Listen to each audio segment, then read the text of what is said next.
Welcome to another episode of the Film Room. I am not Eric Turner. I am Anthony Prohaska. And then to my left, I right? mean, it's all My left, perspective based. my right. It's all perspective. Much like football and much like this wide receiver class is all perspective based. Well done. But no, I am not Eric Turner. I am Anthony Prohaska, joined tonight in the Cover One Film Room by Mr. Kendall Mirsky. Kendall, we are sans our fearless leader, Mr. Eric Turner. He has stabbed us in the back and he's gone on vacation with his family. And so he's not here. So it's just you and me. I hope we can do a good job. How do you think we're going to do? Do you think it's going to be good? Yeah, I was thinking the same thing. I was like, man, I hope we don't let him down while he's, taking some well-deserved time off on vacation. I hope we live up to the film room and all that stuff. Right. But no, I think we'll do a good job. I mean, breaking down wide receivers after what was a great show from them at the combine. So I think it's timely. I think we'll get good traffic on it, and I think we'll do the people some good with our analysis on the guys that we chose so arbitrarily. I know, right? So randomly and arbitrarily. I like one of the things. Oh, that's funny. See, Greg already hit it in. What did you monsters do with Eric? Tell me where you're keeping him. I kind of wanted to do the Greg will know. Maybe you'll know too. I kind of want to do the Eminem, like Dr. Dre's dead. He's locked in my basement, with but I didn't know if enough people would get it because sign of the times where we are. You mentioned the combine, and that's one of the things we're going to talk about tonight. And since you mentioned that, I figure, let's lead in with that type of question. How much does, not even just for wide receivers, obviously we're focusing on wide receivers tonight, and just to give everybody the scope of what we're doing. So Kendall and I have each picked 3 wide receivers for tonight's episode. And, a typical first round type of guy, a day 2 type of guy, and then a sleeper kind of guy. We're going to break down traits, skill sets for that wide receiver or those wide receivers, and then talk about how they fit into the Buffalo Bills offense, all that kind of stuff. And then what we also want, here at Cover One, we love the live chat. We love the engagement. Anybody who's riding with us live, we want your thoughts on who your top wide receivers are, what you think of the receivers that we've chosen, who are you looking to target, who are you looking to stay away from, all that kind of stuff. So a lot of collaboration, even from the chat in tonight's episode. But Kendall, to what I alluded to a minute ago, the combine is always such a fun time for people who love the draft like us and people who love scouting. But there's some people who put a ton of stock into the combine to the point where, like, if someone has a great performance, boom, shoot them up the board. If someone has a bad performance, knock him down a couple of rounds or 2. What do you look for, receivers, any position, regardless? What do you look for in the combine, and how much does it alter or enhance the views that you've already got of these prospects that you've scouted? So I'm going to answer this in more of a holistic macro manner, not specific to the wide receiver position. I use the combine as obviously a piece of the puzzle, as most people will say, but I use it to either confirm some of my beliefs on certain players or use it as a reason to go back and watch some tape or even start some tape. Like last night on the Air Raid Hour, I was talking about, who was it? Sam Williams, the edge rusher from Ole Miss. I have done no work on him, absolutely no work on him. But I saw his 10-yard split at like 1.61 and a good 40-yard dash. And I'm like, okay, this dude fits our build archetype from all the edges that Brandon Beane likes and stuff like that. So I'm like, okay, this is someone I have to do some film work on. So I use it in that way where it's part of that process for me, where it doesn't take people off my board, but it certainly gets me to open my eyes to them. Pre-show, I was literally talking to you about how I just started doing homework on David Bell this afternoon because he had such a poor combine. But I want to see if that matches the tape. I want to see if the tape is better than his combine, because that's what I've heard. And I wanted to see if that was all, hearsay, or if the combine was actually accurate to how he plays on tape. So that's kind of what I use the combine for most.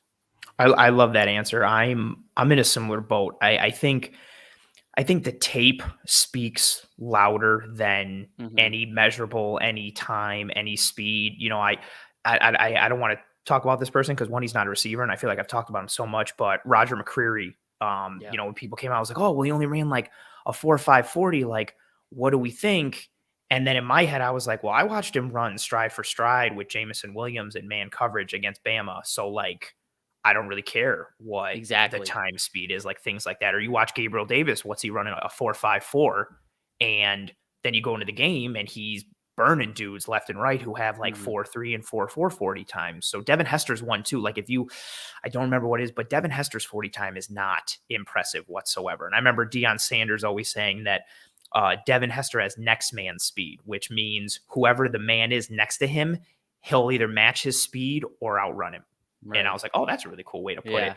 And so that. I don't put too much into the measurables, but I like to see what they are, right? Like if somebody looks fast on tape, I would like to be like, oh, cool. They ran like a 4.44 or 4.45. Cool. The time speed matches the game speed. Or, this person looks fluid. This person looks agile.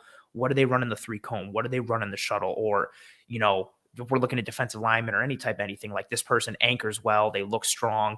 How many reps can they do on the bench? Little things like that. But even that can be misleading, right? Because you got a dude with long arms. Yep. That's a hard event. So you got somebody who's supposed to be big and strong. And it's like, yeah, but he only did like 18 reps on the bench. It's like, yeah, but he's got like 75-inch arms. Like that's really hard. Like that's a hard thing to do. But, and I love what you said. You look towards the combine to kind of validate or support some of the things you've already looked to, or it can clue something in your mind to be like, I didn't expect Timmy over there to do that well. Maybe I need to go back and take a look at Timmy. I don't think it's anything. I think you and I are in agreement with this. It's not something where so-and-so had a great combine, he's shooting up the boards. But if so-and-so has a great combine, then it'll make you double take a little bit, be like, maybe I overlooked Timmy and let me go back and take a peek at him.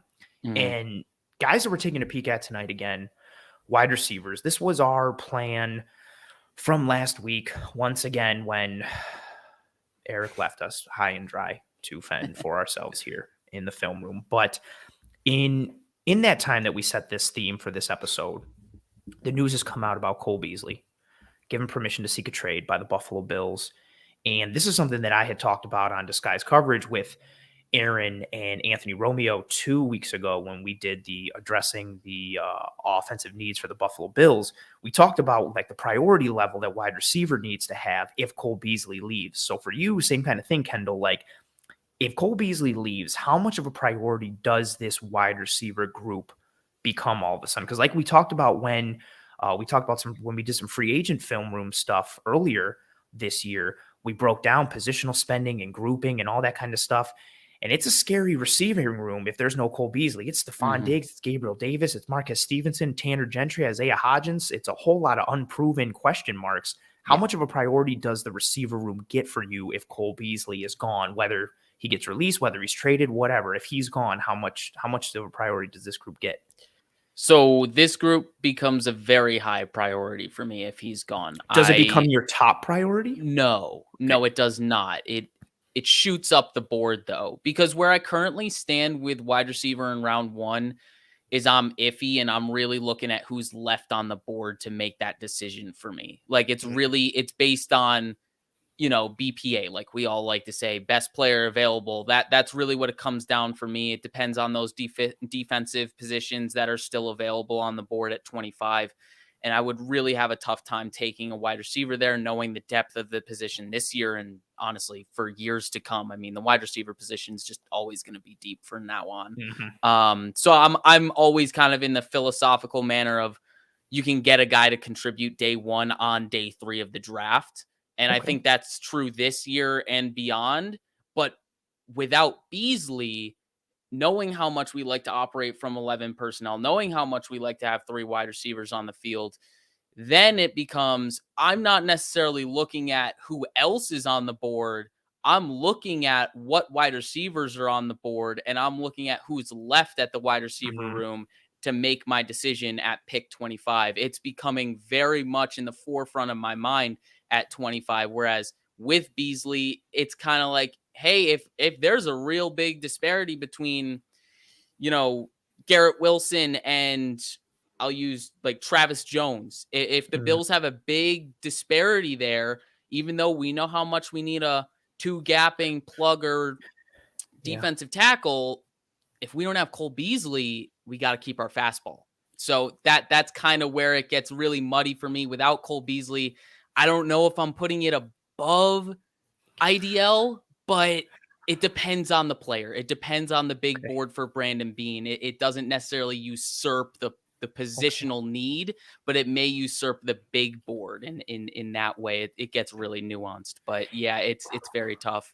It's so tough. And there's a question in the chat that I'm going to pull up in a minute. I wanted to hit on that. The question that I asked you, I wanted to answer myself because I'm a man of the people. Got to practice what I preach here. And a lot of people know, I am banging the drum very hard for a corner in the first round, or even interior defensive lineman. I still think as of right now, I mean, maybe the combine has switched some things up. My prediction before anything with free agency and anything happened, I predicted that, Devontae Wyatt would be the pick at pick 25. But I just think that interior D-line is a need, like you mentioned. I'm not going to, drill it home anymore because you said it so well. Same thing with corner. Like, I think those are two positions that there's a hole. And if we get a scheme versatile player in there to change up some of the things that we do on defense, it opens up avenues and possibilities for other players on the defense. It unlocks so much potential. So I am all aboard corner in round one. Defensive tackle is right there. If Cole Beasley's gone, it gets tough. It might, to use your word, it might usurp the defensive need for me because there's just so much. Now, if Cole Beasley goes, I think, not to kind of ruin it for the draft, but there's no way in hell that if Cole Beasley goes, the Bills don't add a receiver before the draft. They would add some sort of free agent. They're going to do something, right? But if we're just playing this game of like Cole Beasley goes and the roster is as it is right now, what do? It would be hard for me to say no to any of the top level receivers. Like one guy you mentioned who we're going to talk about tonight, if Garrett Wilson's there, for me, he's my wide receiver one. I am running to the board. And I know a lot of people feel that way about Jameson Williams. Some people feel that way about Drake London, Jahan Dotson. There's a lot of guys that people like that could be there at 25. But to your point, what you said, like not losing your fastball, that's what it is. Like this team, as much as, and I'm a defensive guy, right? But as much as we want the defense to be better, and as much as the defense failed against Kansas City and all this stuff, this team will go as far as Josh Allen takes them. And if you do not properly equip Josh Allen, if he's got a gun and there's no bullets in it and he can't shoot, this team is almost kind of like dead in the water. And I don't want to make it too dramatic, but Cole Beasley does so much. I think Cole Beasley, people still think of him as the guy who played with the rib injury for the majority of the year, and they think of the guy who got hurt the year before, and they think he's, Aaron talks about it all the time, the whole lost a step thing. People think McKenzie can do everything that he does. I don't think people are properly, forget about McKenzie right now. People aren't valuing what Cole Beasley does. He's tremendously important to Josh Allen, and especially important to this wide receiver grouping because you've got such a quality top three, but given what the rest of this group looks like right now, if you remove Cole Beasley, it's Stephon Diggs, who is an alpha. We know what's up. But even Gabriel Davis, that you put so much on his plate now. A lot more pressure. Yes. Now it's like a guaranteed, like, hey, now it's not, we'd like you to be wide receiver too and give you some more snaps. Now it's like, hey, dude, you have to step up big time because we have a hole and like you have to achieve big time in this upcoming year. It changes the dynamic of that entire offense. So it might usurp for me. I go back and forth all the time, but it definitely puts it into play there. We got a question in the chat. We're both going to answer it here. Let me scroll back. There it is. Question from Marcel Kendall. He says, what is your choice, if available at pick 25? Kyer Elam, Trent McDuffie, Zion Johnson, or Jameson Williams? And then his caveat is forget free agency for now. So we're going into the draft. The draft is right now. We have the exact same roster that we have. Who are you choosing out of that group? I think I'm taking Trent McDuffie despite all the T-Rex arm nonsense.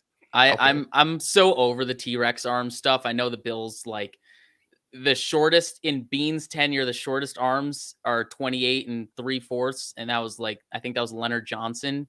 I'm pretty sure Trent McDuffie is 28 and 3/4, right? Or is he 29? He's 29 and some change. Yeah.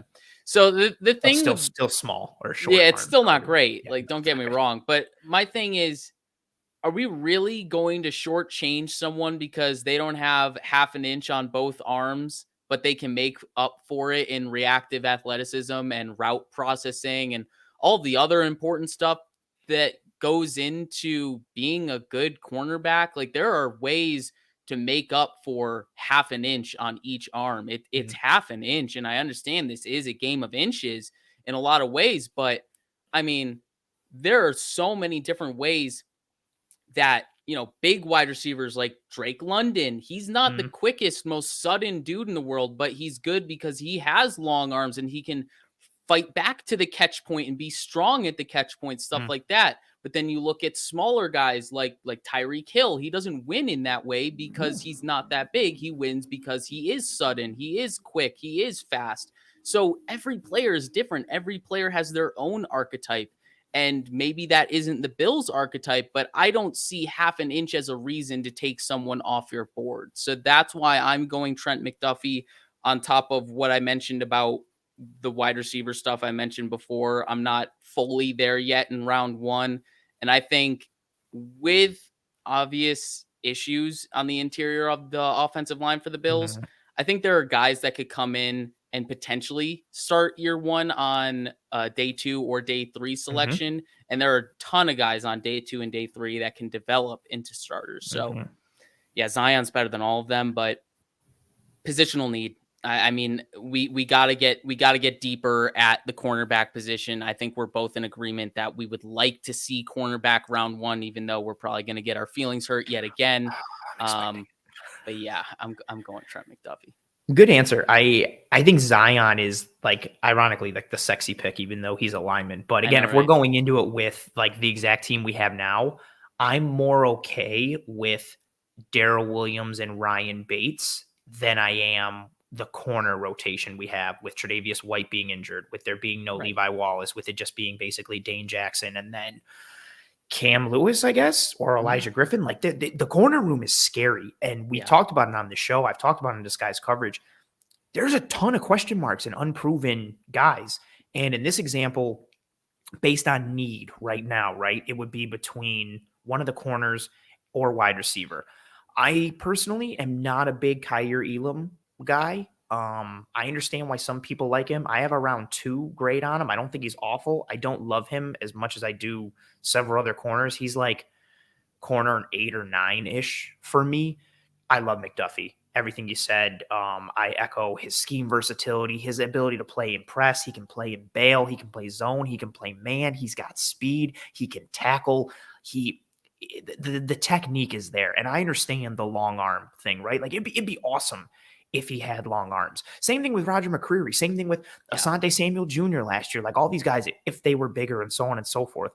But this is one of those times, and you can't always bank on outliers and you can't always play the exception to the rule.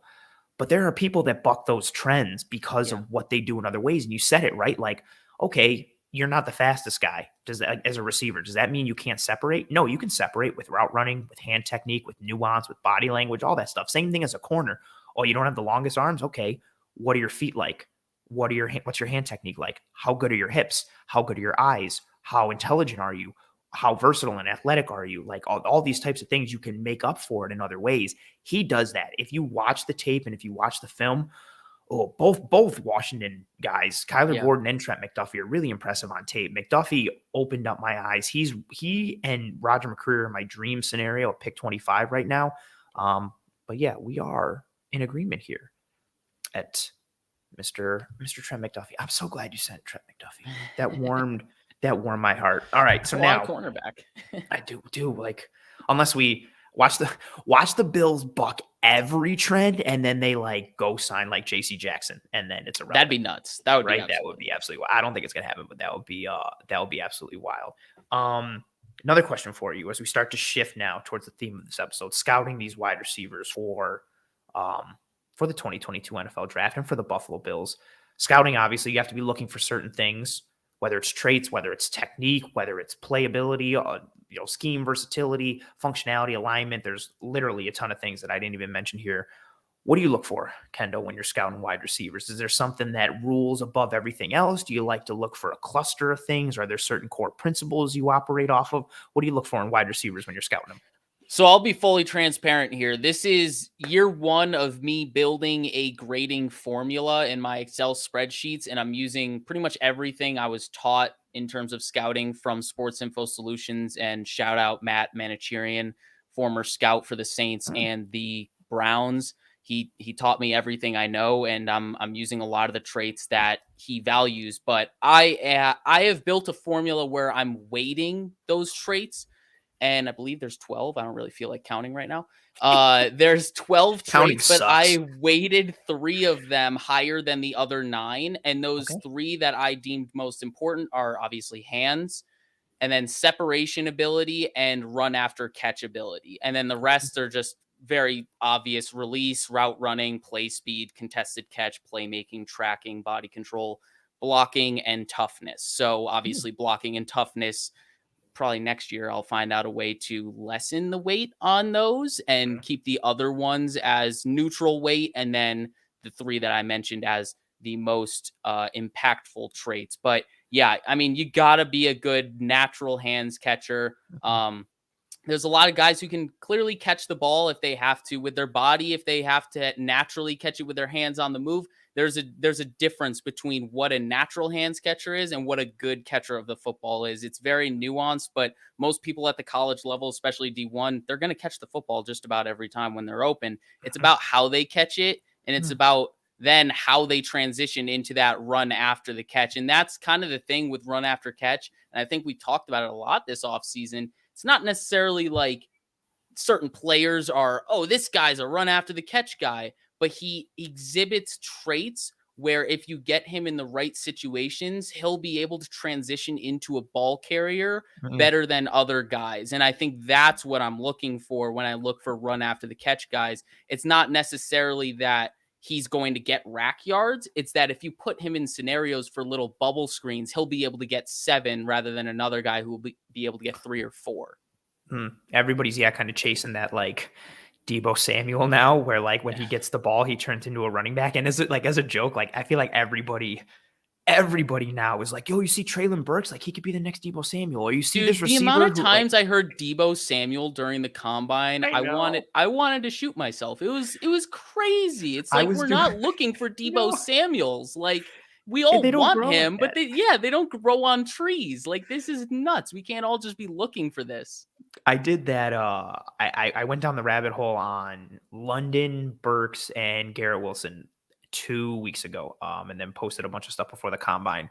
And as I was scouting Burks, I was already like, someone's gonna say he's Debo Samuel. I watched him get a jet sweep and he broke a tackle and trucked a guy and then like took it to the house. And I was like, someone's gonna say he's Debo Samuel. And I posted the Traylon Burks thread. And like 17 minutes in, someone was like, yo, he's this year's Debo Samuel. And I was like, son of a like, oh my God.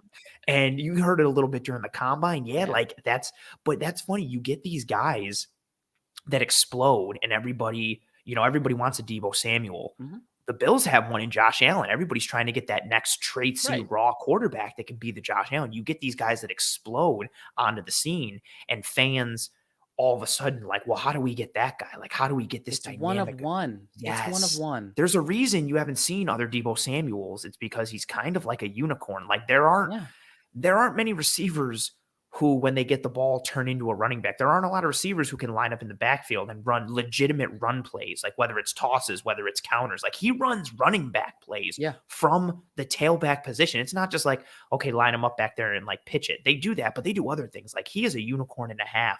And for me, when it comes to scouting the position, I think, a lot of the things you said, I echo those sentiments. For me, hands is like a given, so I feel like I always overlook it. Yeah. But that's like the most important. Like I want to see what someone looks like at the catch point in a variety of ways. Mhm. Contested catches, do they high point the football? Do they make catches in traffic? What does it look like when someone gets their hands on their hand and tries to break it up? Are they able to come through and make tough catches? Be able to have that hand strength, that forearm strength. My biggest one, because I think hands is a given, but that's up there for me. My biggest one, and I always tie the two of them together, is route running and separation. Yeah. And route running is so tough now because of how, we're going to talk about it with some of our guys tonight. RPOs are so popular in college now. Like one of my favorite things for wide receivers was like, okay, let's look at their route tree. What can Yeah. they do? And now it's like, okay, can they run actual routes or not? We don't know because their team runs 50 RPOs a game and they're just like one Running step a read, curl route yes, like every play hitch, for 10 speed plays in a out, row. hitch, speed out, slant, vertical. That's it. Like if you, Yeah. and then it's like majority of them are just speed outs and slants. One of the guys that we're going to talk about tonight, we're going to break down Mr. Skyy Moore.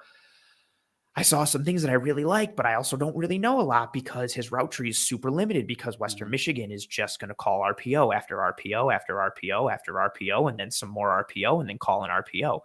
And the He's route not tree lying, piece, guys. no, I'm not lying. I'm not exaggerating at all. Like they run a lot. But you want to see that route tree piece because at the NFL level, it ties into another point you made, that separation, right? I feel like a Mhm. lot of people think separation is just based on speed. And granted, that's like part of it, Yeah. but there's so much more to it. Like your ability to separate, you can do that by running a nuanced route. Your body language, your head tilt, your angle, your shoulder fakes, your footwork, your hips. How are you able to stab and jab? How quick are you in and out of cuts? How hard is it for you to throttle down and turn Mhm. out of a hitch? Do you have multiple gears? Can you change pace? Cole Beasley is a guy, he gets open all the time and he's quick and he's got burst, but he's not like a long burner, but he knows how Mhm. to set up his routes. He knows how Yep. to use leverage. He understands that. That's a huge one for me. That's why, the guy on the graphic in tonight's episode, Mr. Garrett Wilson, I love his route running. I love his nuanced approach. Your number one guy in tonight's episode, Mr. Jahan Dotson, such a good route runner. He's one of the Mhm. guys that made me even more confident in Roger McCreary because I watched how Yeah. McCreary was able to handle himself against Dotson. And I was like, because I saw McCreary against Jameson Williams and against Mechie, and I was like, cool. And then I saw him against Dotson, who is fast, who's a great route runner, who's athletic, who can make highlight reel catches and out.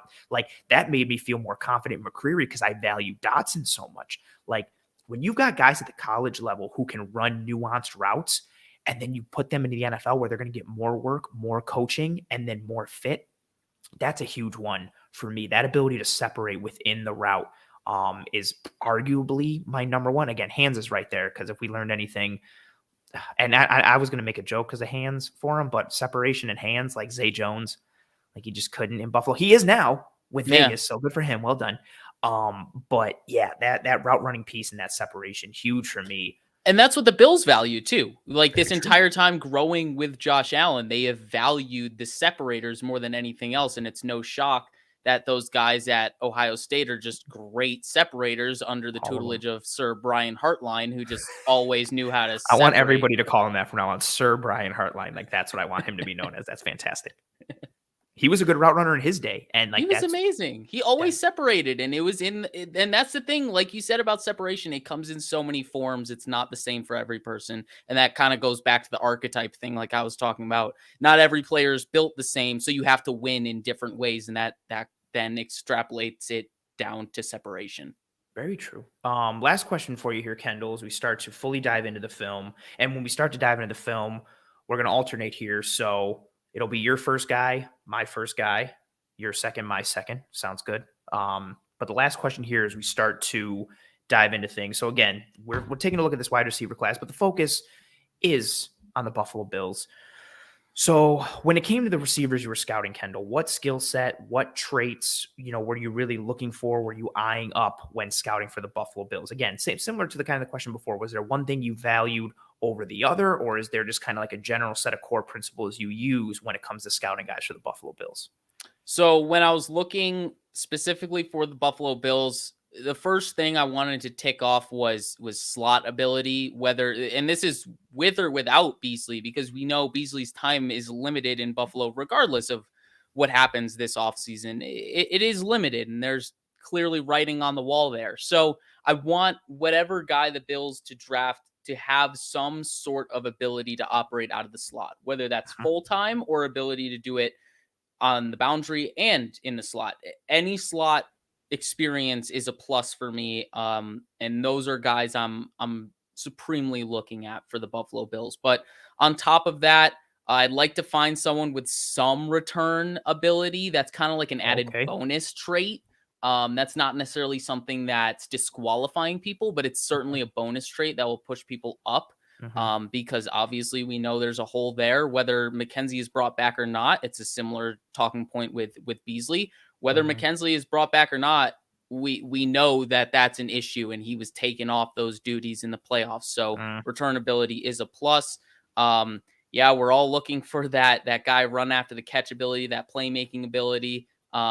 Kind of goes back to McKenzie or not. I think we want to have that gadget ability in the offense, a way Mm. to stretch defenses horizontally on top of the vertical threat that is Davis and Diggs. So I think having someone that can run those jet sweeps, that can make something out of nothing on bubble screens and things like that, Mm, I think that is important for me. And then if you're operating out of the slot, you have to be able to make contested catches in traffic mm. and be tough at the catch point, because you're working into the middle of the field, and more likely than not, you're going to get your head knocked off at least once a game. It's just kind of the nature of the position. Yeah. You're going in there into a buzz safety or a rat Mm, linebacker, and they're going to knock your head off when you're running those slants. So you got to be able to do that. And then last thing is separation versus man and understanding of leverage and spacing in zone. I think mm. that's so important because of obviously everything we've seen from Beasley and what we saw from McKenzie in that Patriots game. Finding someone that can blend the two would be awesome. It's Mm. probably unlikely, but finding someone that can either or is great, because being able to separate versus man is super important, but knowing where the NFL is trending and how defenses are running more zones because of all the air raid attacks out there, Mm. you want to have good understanding of leverage and spacing and how to get open versus zone. So I think both are important. Not sure what the Bills are going to prioritize, but you got to be able to do one or the other. Very well said. I'm going to give my answer in just a quick second, but I want to pull up Ned's question here that also came with a super chat. Ned, you are hugely supportive of myself, this entire brand, so thank you very much for your super chat. And also a really good question. So Kendall, Ned says, is quote unquote route running synonymous with quote unquote getting open against zone? Is there a metric for that? Is that where Cole would be most missed if he walks? I want to get your thoughts on this. I'll answer first since you just spoke a whole ton. I think for me, where I'll answer like in reverse. I think where Cole would be missed the most, if for me, it's both. Like I put out a bunch of videos of what he did against man coverage last year. He was a huge reason why the Bills beat Miami on Halloween weekend, because he was just able to take advantage of Nick Needham again and again and again in a variety of ways. He's able to beat man coverage because of his quickness, his ability to get good, clean releases, his hand technique, his burst, his shiftiness, but also to tie back into something that Kendall just mentioned, his ability to leverage space against zone is so good. It's the reason that, when teams run zones underneath on 3rd and 4 and 3rd and 3, that's why the 3rd and Cole or 3rd and Beasley, however you want to put it, that's why it's a thing. His ability to be like, okay, where's the hole between the two linebackers? Boom, got it. I'm going to sit right here, first down. Oh, gain of 4 on a 3rd and 3. Oh, gain of 5 on a 3rd and 4. He knows where the sticks are. He's smart. He's reliable. And then in terms of, your first question, that is route running synonymous with getting open against zone. I don't think they're the same thing. I think good route running leads to getting open. Sometimes getting open can just be, it doesn't even have to be a route running piece. Like you can just come off the line and kind of read the coverage and go sit somewhere or go find space. You don't necessarily need route running in order to get open, but I think a lot of times route running leads to getting open, especially against zone. But the number one thing, and this is what Cole Beasley's so good at, the number one thing for me with getting open against zone is being able to identify the zone coverage, being able to read it, find the holes, find the space, and then sit down or push that space and clear defenders and get yourself open. But you see the question, Kendall, same thing for you. Any thoughts down below?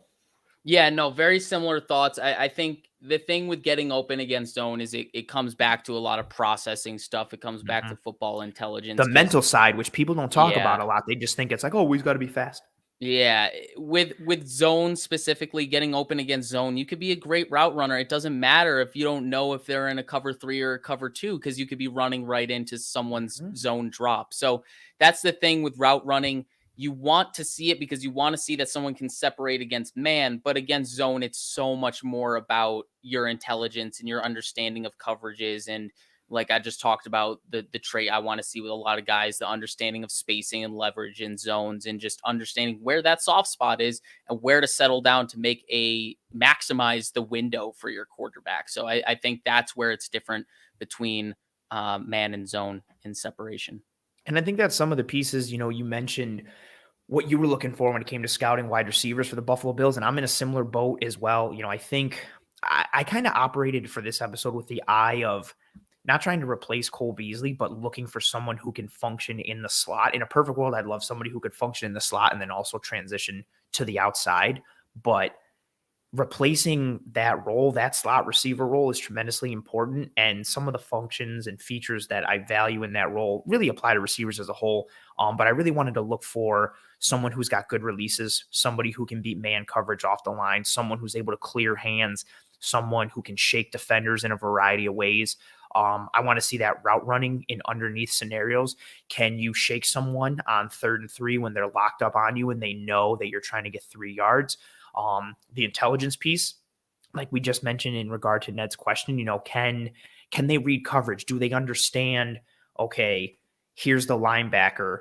Do I keep going and find the next hole, or do I sit down right where the linebacker is and up, I'm covered? Are you able to recognize what's going on in front of you, whether or not you should continue your route or whether you should throttle down? How do you find space? How do you process and recognize what's going on in front of you? Because that's a huge piece, right? In this Bills offense, like as much as, we joked about Western Michigan running a ton of RPOs after RPOs. The Bills run a lot of RPOs, almost to their detriment earlier in the year, especially in the red zone. But the Bills love RPOs. The Bills love option routes and choice routes. It's part of the reason, again, not to keep talking about him, but why Cole Beasley has been so valuable, because he and Josh are so on the same page. Like they both recognize the coverage at the same time. They have that connection. They have that relationship. And part of that stems from rapport and the ability to get along in practice. But a big piece of that comes from the IQ and the intelligence that player already has and their ability to process.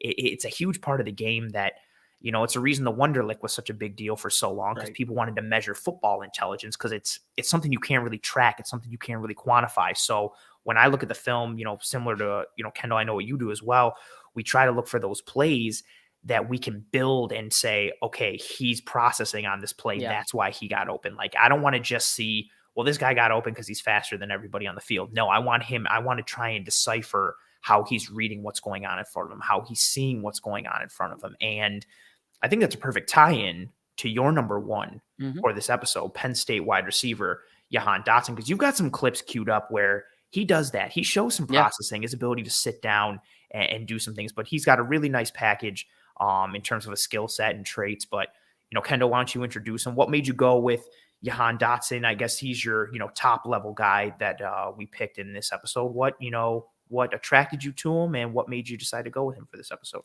I mean, I'll be honest, the first thing was watching him against Roger McCreary, because I think that was the first game I fully scouted this year. It was such a good battle. And this is literally the catch he made from this game, and I'll have it in the film. I can't believe that deep over, right? Yeah, I can't believe I found the photo of it and it fit perfectly, so I had to put it in here. But no, he's someone that, I mean, in terms of fit and draft value, he's someone who could be there at 25.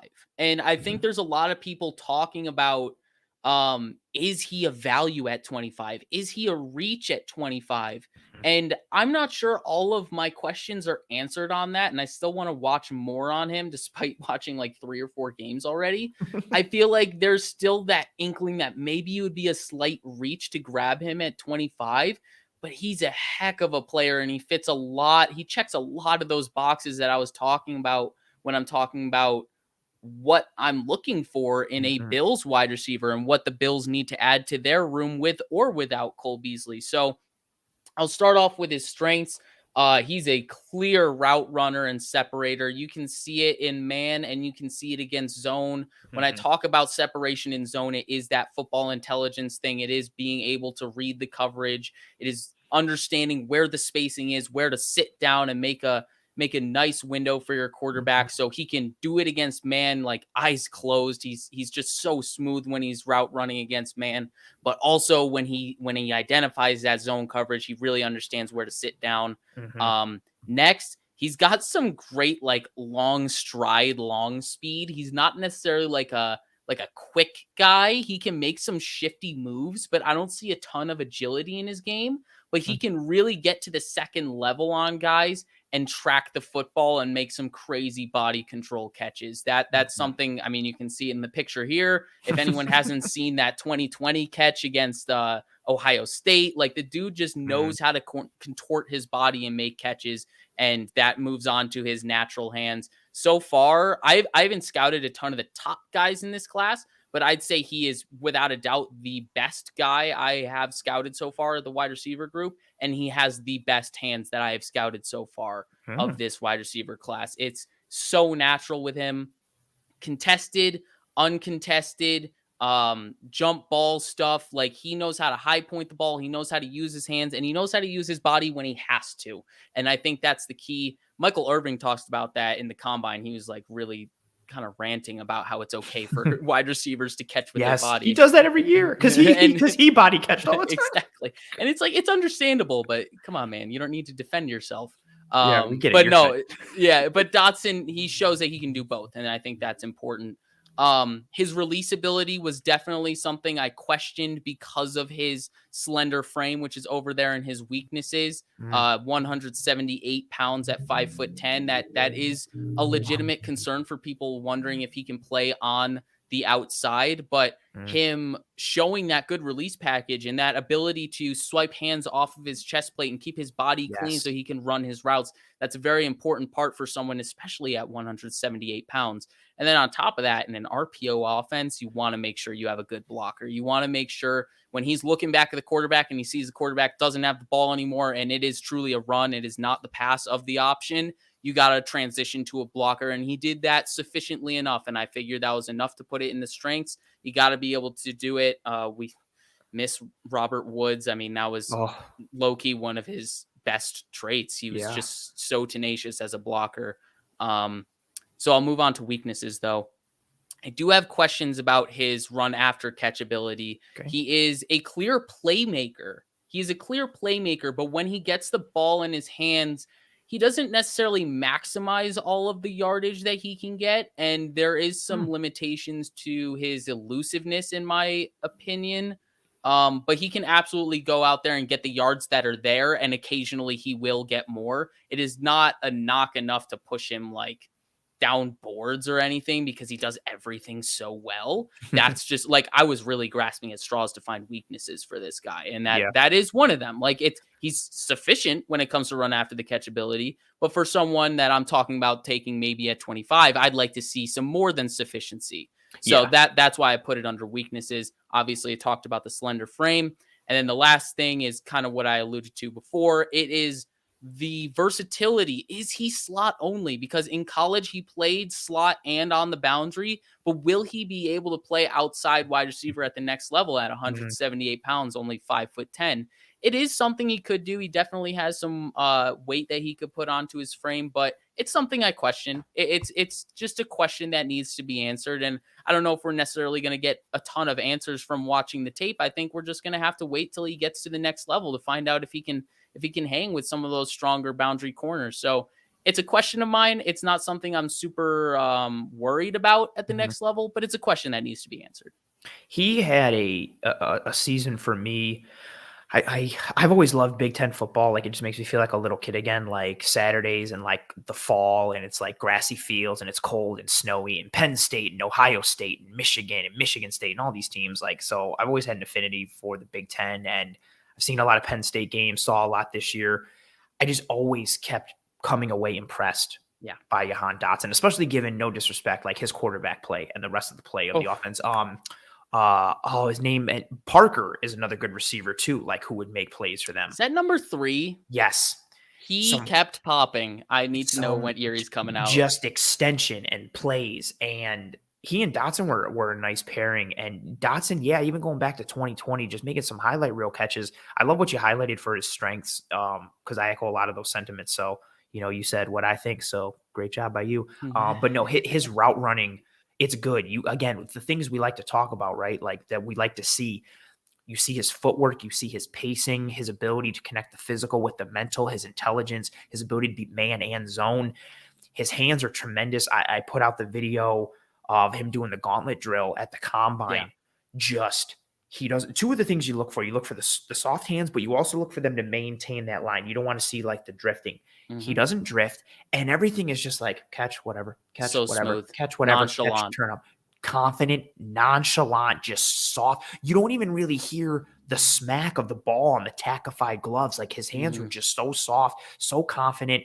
And you see that translate in the games as well. I also love his, you had that in the graphic.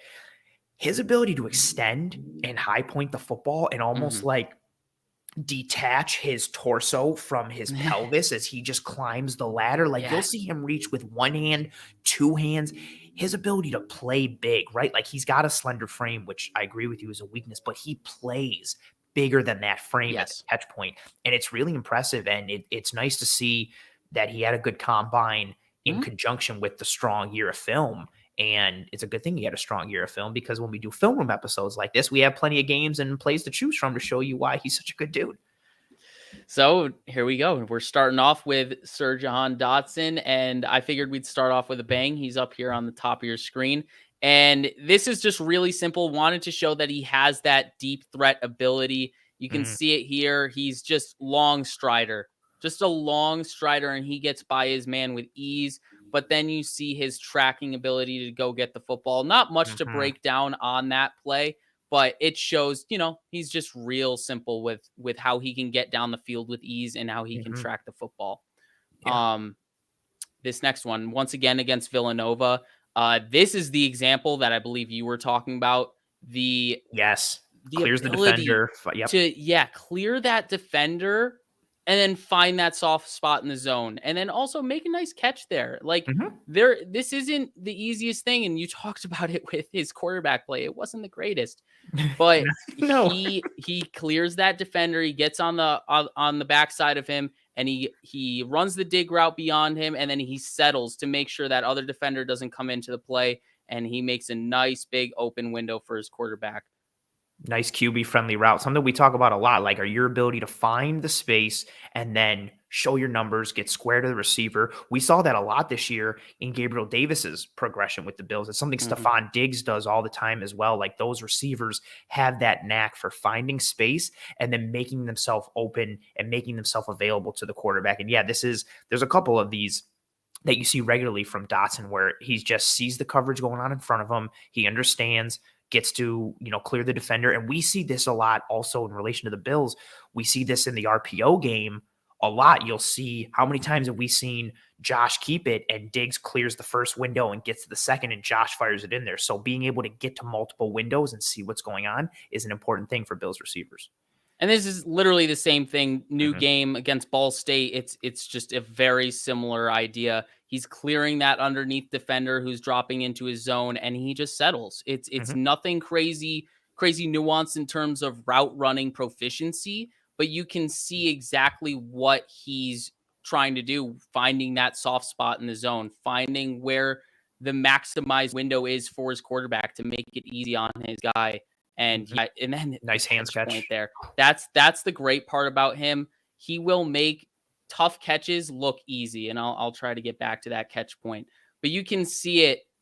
It's just natural with this guy. Like, Oh, this is not on frame. This is, he has to go off frame to catch this ball, and mhm. it's just natural. And then he transitions into the running back, and that's kind of where I'd like to see That's the nice the piece, right? advancements. That we you mentioned it earlier when we've talked about it this offseason. We talked about it a lot in what we wanted like free agent running backs to be, that ability to Hmm. transition from like Yeah. receiver to ball carrier and vice versa. That's a really good example there that I think like I love that you pointed out because it could get lost in it. Like he Hmm. seamlessly goes up, high points the ball, lands, and then transitions to ball carrier. Like that may seem simple or a gimme. It's not, and he does it seamlessly and almost effortlessly. And I talk about how it was kind of sufficient plus for him. That was one of those traits, run after catch. It was just kind of sufficient plus, and I'd like to get it up to good. And while it was just sufficient plus for me, you can see like it's still there. There's parts of it where he can still make Mhm, plays with the ball in his hands. It's not like he's just a shell of himself once he gets the ball in his hands. He's not completely inept, but there are clear areas for improvement. Like, this is against Ball State, so you have to question opponents. mhm, But then you see a play like this, and you're like, oh, okay, he's got some shiftiness to him in his mhm. route running on top of with the ball in his Oh, hands. And you see a play like this, and you're like, okay, there's something to work with here. You get him some NFL conditioning, you get him some strength training, stuff like that. And maybe mhm. this guy gets a little bit of extra juice on what he's already doing. So, yeah, those two plays definitely opened my eyes, and I definitely saw some more in terms of his run after catch ability. Yeah, it's he shows in his run after catch ability here, you see he runs routes like this too. Like the ability to stab and then plan and push off, and that shiftiness, that suddenness. It's nice to see in a ball carrier. And again, that's not something that we see a ton of in Bills receivers, that run after catch ability, whether it's, where Josh Allen puts the ball, whether it's the play call or just the receivers themselves. And the one on the play before, the move he made at the 10 is nasty. The ones here are good. Like these are those proverbial Chris Berman, like, what? Like, type like he's just making, like, he makes 4 guys miss on this play, gets an extra like 7 yards from the original tackle attempt, and then even another 2-3 once he gets contact made. So yeah, really nice plays from him. And again, this is like, that's his like weakness area. Exactly. So like that speaks to how credible of a receiver he is. Exactly.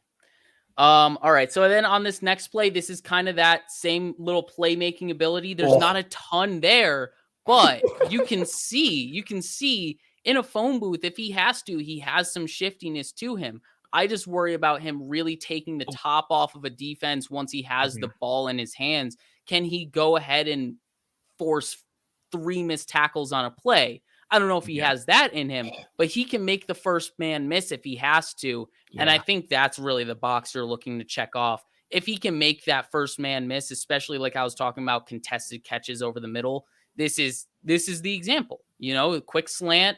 He sees the guy coming into his zone and he shakes him, but then there's not much more after that. And that's where the concern comes in for me. But it's really not that concerning. It's like the dude he just completely made that man miss. And this is Auburn tape. We're starting to get into SEC tape. That's so real. This isn't, he's making guys at Ball State and Villanova miss tackles. No. He's starting to make SEC guys miss tackles. I love the instantaneous reaction. Go back to that one real quick, if you don't mind. I love the instantaneous reaction to juke the linebacker, but my favorite part is right there at the release point, how he uses his hands to stay clear and get inside. Like, there's so much more to getting off the line of scrimmage than just pure speed. You need the footwork, but the hand technique is so nice. We talk about it for defensive backs, but we also talk about it for receivers. Kendall, you and I both mentioned it as something we like to see in the receivers that we scout. Look at that. The quick and effortless swipe of the hands, almost like he's an edge rusher coming around the edge to get to the quarterback. That's beautiful technique. And you see it puts the corner off platform, sets Dotson up for success for that inside release. Then he avoids the first man and then avoids the first man again once he gets the ball. Oh, just really good release. And then nice play after the catch too. All right. And so I promised you guys we'd get to it. And here it is. This is the body control, the ability to contort himself and track the ball and make tough catches. I believe I have it slowed down in this video so you can see him at the catch point. Go. Arrow him up. He's just incredible at like you said, the ability to high point the ball for someone at his size, playing bigger than his size. That is definitely the way it should be. Yeah, because he's only 5'11", but he plays like he's 6'2". Like that's real. Because he's got that jumping ability. I should check his combine numbers in terms of vertical leap, but I'd be hard pressed to believe it isn't above the 50th percentile, because this dude can jump with them and he can go up and get the ball at those 50-50 catches. And that's really something you want to see. You want to see him check that box when you're only 5'10", 5'11". You want to see him check that box that he can hang with those physical corners and he can push them off of him at the release point, like you said, but then also at the catch point like this, go up and climb the ladder to catch that ball. Really, really well-rounded receiver. I promise you, I'm grasping at straws trying to find weaknesses for this guy. This one's nice too, because we know the deep over is a concept the Bills like to use. They used it with McKenzie a ton. They love to use it against single high coverages and man coverage. And this time, we see it in like a cover 3 look, and the corner on the far side continued with his man upfield, and there's that open space, and Clifford finds him, but it's not great ball location, and just he basically one hands it, then uses his left hand to like make sure he's fully got it. But the jumping ability, the height that he gets, but also the turn midair to catch and adjust and then come down, like that's just a really athletic play. It speaks to his burst, his verticality, the soft hands. Again, like look how there's no movement when that ball hits his right hand. Like it's just cradled and then he turns it in and he's got it. Like his hands are really impressive there. It's tough to quantify who has like the best hands, but if you told me that it's Jahan Dotson in this class, I have no qualms with it. Exactly. whatsoever. His hands are tremendous, and this is a really good play. And again, sometimes your quarterback isn't perfect. Sometimes you got to help your quarterback out, and he did that time and time again, and here's an example of it. Yeah, really just a great wide receiver, super well-rounded. He's not one of those well-rounded guys that doesn't have any great or elite traits. He does have those areas where he's clearly better in those areas than others. So that's kind of one of those nice things where there's sometimes those guys where they're super well-rounded, but there's nothing that they do that's really great. And I don't think that's the case with Jahan Dotson. So very encouraging stuff from him. Someone I'm not going to take off the board at 25. I mean, watching the tape, it was tough for me to like really talk myself into it. But the more and more I watched the tape, the more plays he made, the more smoothness I saw from his game. It was just tough to shut the door on that possibility. Even how I alluded to at the beginning of this, I'm not in love with the idea of taking a wide receiver in round 1, but it's tough to deny the ability of Jahan Dotson. Yeah, especially when you see it reflected in the tape, game after game, opponent after opponent, rep after rep, year after year. Like I don't know how good we don't. I mean, the draft is a crapshoot. We don't know. Otherwise, every single draft pick would be amazing. So I don't know how good of a pro he's going to be. I know that Jahan Dotson is going to contribute at the NFL level to I think a pretty successful degree. And again, maybe you can get somebody at 25 who fits a bigger need or who's an all pro, but you could do a lot worse than getting a really good football player at any point in the draft, like especially at a position that the Bills could use. And not to spoil anything, I see a lot of people, you're going to laugh, tons of people in the comments have been like, yo, I really like him, but like I like Wan'Dale Robinson more. Well, boy, we'll get there. Does Kendall have a surprise for you later in this episode? That's my guy. I don't love to do comps, but Kendall, real quick, Jeremy's question for you specifically: what NFL player would you compare to Dotson? I think that's a tough one because he has kind of like a unique combination of skills. Like I don't even know if I could land on one. The thing that keeps coming to mind with me is the one that I keep hearing the most, and I don't even know if I agree with it, but everyone's saying Deontay Johnson. And the thing that changes for me with Deontay Johnson is Deontay Johnson has drops. Like Deontay Johnson has like concentration drops. Like he struggles catching the football consistently. That doesn't happen with Jahan Dotson. So that's where it kind of gets tough for me. Also, I think Deontay Johnson's run after the catch ability and his ability to be elusive with the ball in his hands and his agility. I'm pretty sure I think Dotson didn't do the shuttle or the 3-cone. I don't remember which one, but he didn't do one of the 2 agility drills. But I know the one that he did, Deontay Johnson tested better in. So I think the difference between him and Deontay Johnson, their actual build, very similar. Them on the field, I think the difference is Deontay Johnson is more agile and Jahan Dotson has better hands. I think that's the biggest difference between those two. But I think the comp it's understandable. There's some logic to it. Very fair. Very fair. I like you're starting off strong. And you told me who you were picking for this episode. I too wanted to start out strong with my selections, with my list. And ironically, didn't plan this, but I stayed in the Big Ten. I mentioned earlier my wide receiver 1 is Mr. Garrett Wilson. And therefore, we're going to start with Mr. Ooh, nice graphic choice, Kendall. I like a little smirk, that little Cheshire grin he's got going there. I loved Garrett Wilson's tape. I'll start with his strengths, his speed and his quick releases, his ability to, whether it's hands, whether it's feet, whether it's selling routes at the release point, everything he does, like he makes you think one thing and in the blink of an eye, he does something else. Or he just uses his physical God-given ability and what he's trained and, accentuated. And in the blink of an eye, he beats you. And it's a similar thing with his route running as well. The clips that I have tonight, you'll see, and it's such a great way to describe it. All of his routes, they have snap and they've got crispness to him. There is nothing that's just like, okay, like let me run this route. Everything is boom, bang. Like those are the type of, if he was a comic book character and you were like drawing up his routes, those are the type of like action words you'd use in that comic strip.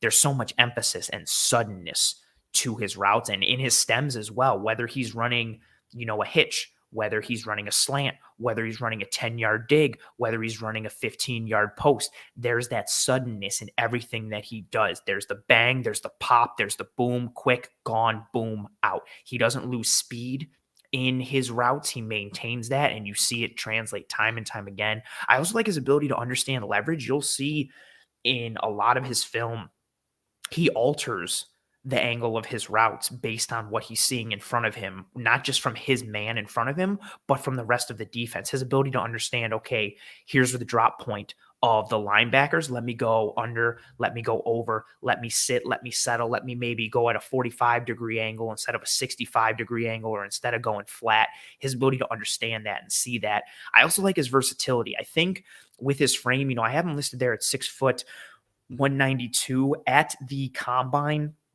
He came in just under 6 feet, like officially like 5'11" and some change. And then his weight, he was 183. With that, he played a pretty decent amount of outside receiver at Ohio State. And I mean, they all did. You've got him, you've got Olave, you've got Njigba. Like, they all can do anything and everything. But Wilson played all over the place. Based on his frame, which I, listed there in one of his weaknesses, almost similar to Jahan Dotson. Yeah. I question how often he can stay on the outside. Now, what's in his favor is his release package, like his ability to beat a variety. It doesn't matter if you're a small corner, big corner, fast, physical, long arms, short arms. He can win at the line of scrimmage. But I think there is something to say for setting him up more for success by keeping him inside in the slot. But I think he can work outside to a degree. And also versatility in terms of, he's a guy who can go deep, intermediate, short. He can run, crossers. He can run everything in the route tree. He's also going to give you some use in the gadget area, like we talked about earlier, that we want to see from guys: jet sweeps, pop passes, a screen game, all that type of stuff that, kind of a combination of a Cole Beasley and Isaiah McKenzie that we've been trying to merge. Mm-hmm. And then going to his weaknesses, I mentioned it. Overall size in terms of frame, not only is his weight a little down, he is more of like a slender type guy. You'll see that. I mean, again, that lends itself to his quickness and his shiftiness, but he is slender in terms of his frame. And at the NFL level, I do question that, whether it's from an injury perspective or whether it's from just an ability not to wear down, or an ability just to be able to handle and hang with guys that are bigger, physical, nastier. But you can also kind of point it to maybe helping him a little bit. If you've got a smaller frame, it's not as easy for defenders to get their hands on you and get a piece of you. You kind of shrink that surface area a little bit. And within that, consistency versus physical, larger corners. Not that I think he can't do it. I just didn't see it a ton based on the corners and the schedule that they had this year. You're not like, I would have loved to have seen him against like a Martin Emerson from Mississippi State. Give me some corner that's big, hulking, long arms. Let me see how he handles that for an entire game. I think he can do it, but I didn't see a sample size enough to make me feel completely confident.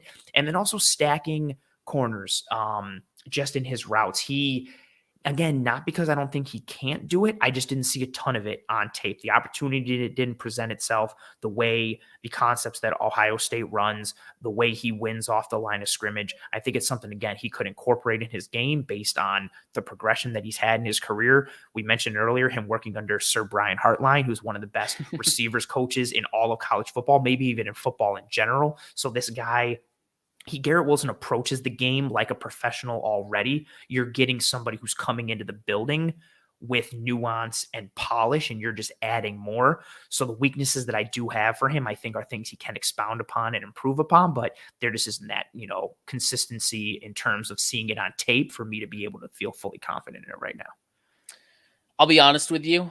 I don't have a lot to add on him because, one, you do a great job breaking down Garrett Wilson. I joked pre-show, I swear to God, you've watched every single Ohio State game this year.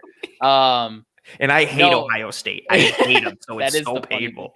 But I don't have much to add because I think a lot of the stuff I would add is just bias. It's just bias from what I've heard from you. So I kind of want to give you the mic on Garrett Wilson because he's someone I haven't done a lot of work on yet. And a lot of the stuff you're saying is stuff I've seen on like highlight stuff or stuff you've dropped on Twitter and things like that. So there's not a lot for me to add, except for I see I look at this guy really highly because of how you look at this guy, and I Oh, trust your thanks, man. eye. So Oh, I I'm gonna appreciate give that, you dude. the mic for a lot of this, and I will probably be echoing a lot of this stuff or adding some anecdotal stuff on what I see that you might not have. But I Copy that. will give you the mic for this here first play against Minnesota.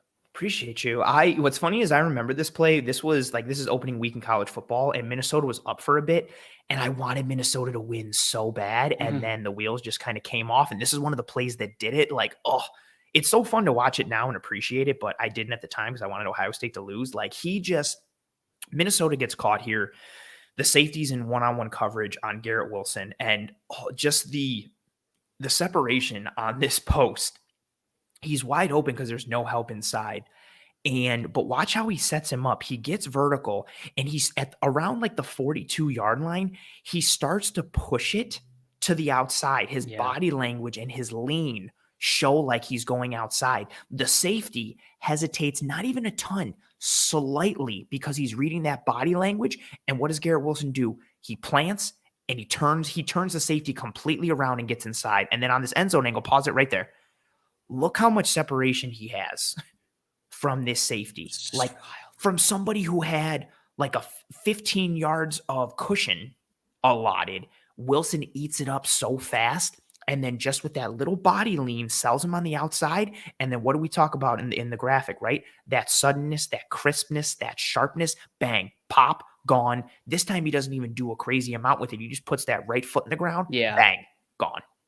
Yeah, it's very simple, but like you said, it's crisp. It's that snap movement, and he creates that separation on it. So much separation that he causes the hip turn. Like you can see it right there. Oh. It's really intense. Like he fully sets it up, like you said. I wish this was just a tad wider so you could see him kind Yeah. of peeling it out to the right side of the hash marks there, You see because you it can just kind of briefly. see it right there. Yeah, Mhm. just briefly, but you can And then tell he look what has it the does to the knowledge. safety. He gets the safety Exactly, wide and he stops his feet. exactly. He shows the knowledge here to stem this post route, this 20-yard, stem, to post it out or to stem it outside just a little bit to set up his guy, and then you get that quick step to the inside, and it causes the hip turn and 10 yards of separation. So yeah, great play to start it off for my Garrett Wilson tape. This one, I have a lot of favorites of his. This one I love. He doesn't get the ball on this one, but he just, like the release there bounces off the line. You get that little shake that we see so many receivers do nowadays, where it's kind of setting it up, not too much, it's subtle. And then he takes that outside release, and as soon as the corner bails and starts to turn and shows his chest, bang. What did again in that graphic earlier? Crisp, sudden, sharp. He stabs, boom, boom, inside, and he's gone. Look at the space, look at the separation. He's already almost to the numbers, and the corner is just realizing what happened, and he's still by the sideline. Like he's shook completely. And then a real part I like on this one, again, he doesn't get the ball, but he makes sure he turns and he lets the corner know, like, hey, by the way, I burned you super bad, and I'm going to let you know the entire time for the rest of this play. Now, I'd like him to continue across field, maybe help out, maybe get a block. You never know Right. what can happen. But sometimes I want that little bit of edge, right? Give me that Yeah, Stephon Diggs yeah. dog trash mentality. Like, run your mouth a little bit. Let people know what's up, because this corner got shook. And again, it's that sudden, sharp cutting ability. It's also his hands a little bit. Like he uses that inside hand to help clear, something we saw with Jahan Dotson in your clips. It's all of that putting together, and he does it all in the blink of an eye, and his corner has no idea what happened, and he's open underneath. The more and more Garrett Wilson tape I see, the more and more I think Jahan Dotson is your consolation prize for not getting Garrett Wilson. I Oh, feel like they're very similar in what they do. We talk about the slender frame, we talk about their release package, their ability to separate in different ways. They're very similar, and we don't know if they're going to hold up on the boundary, but I think everyone can agree that those two guys are going to be able to hold up in the slot if all else fails on the boundary. I see a lot of similarities between these two guys, but yeah, this release, the suddenness, that subtle push off there, that probably legal push off there. I mean, this is what you got to do to create separation on those quick slants, and especially in the RPO game. Obviously, this isn't an RPO here, but it's, RPO like concept No, but it's a without good that point. Like, you flare need to out. be Yeah. able to separate, like, and that's what I want to do with a lot of these clips that we're going to see tonight with Garrett Wilson is his ability to separate with multiple routes against Yeah. multiple looks, whether in the slot, whether outside, whether against press, whether against zone with a soft cushion, man with a soft cushion, any of these things. He's able to win consistently because of these traits and tools that he brings with him, regardless of route, regardless of opponent, and it translates very well in the college level, but also in the NFL level. This one, honestly, there's not too much to break down. Garrett Wilson's at the bottom. He's going to get this ball in a jet sweep, and he's going to house it in the blink of an eye. And he gets a little crease, and he's gone. And he slows down at the 20 because he knows he has it, and he just coasts to the end zone. What's nice about this, you can see it a bit on the sideline angle, but you'll see it more from the end zone. Yeah, I'll let it go. The corner almost gets to him. Like, he's got a nice alley. He's got a nice lane to run through. The corner almost gets to him, and Garrett Wilson just avoids him and hurdles the arm tackle and then doesn't even break stride and just keeps going. Like, the athleticism, the functional athleticism, right? Like, we saw it from Dotson. You'll see it from Garrett Wilson here. Like, that's functional athleticism, your ability to adjust or change course and not lose speed, not stumble, not slip over yourself. He just avoids and takes it to the house. And again, something that we like to see, he's doing here as a run play, but he's got some run after the catch ability. Exactly. He's got shiftiness, he's got suddenness, and he's got that home run speed ability that you see on tape. And then at the combine, I think officially he ran a 4.38 40. So, he can fly. That's the crazy thing. I didn't expect him to run faster than Olave, and he did, albeit really? 100th of a second, but albeit faster after than Olave set the world on fire with the unofficial 4.26 that we all those thought. Unofficials, I know, wild. But no, this is huge, and this is kind of what I was talking about when I was talking about what I'm looking for with a Bills wide receiver. I want that gadget ability. Does it have to be from a guy that we would get in the first round? No. But it's the added bonus. It's the added bonus of if he can return kicks and punts. It's the added bonus because the ability to stretch the field horizontally, and we saw his ability to stretch the field vertically on that deep post route in the first clip. It's so important in the NFL now to be able to stretch a defense in both directions. It just opens up things for everyone on the field, and this is supremely valuable to be able to have a playmaker like this, someone who can just almost innately break or force missed tackles like this subtle hurdle. Like you said, it's super subtle, but if he doesn't lift his legs there, he's tripped up at the 40 and he doesn't even get the remaining yards there. And it's kind of why I'm thinking, he's the plus to Jahan Dotson, and Jahan Dotson is Garrett Wilson light, but there's not much that separates them. They're both very similar and they're both very good at what they do. And they both were number 5, and they both play in the Big Ten, so it's super funny. A lot of similarities. Stuff. This is my favorite. So before you even let it play, keep it paused because I want to break it down so people can understand. Because I kind of want to just let it run when it happens, right? So they're in man. So Purdue is in man coverage here, and Dotson is going to shake the man that's in front of him.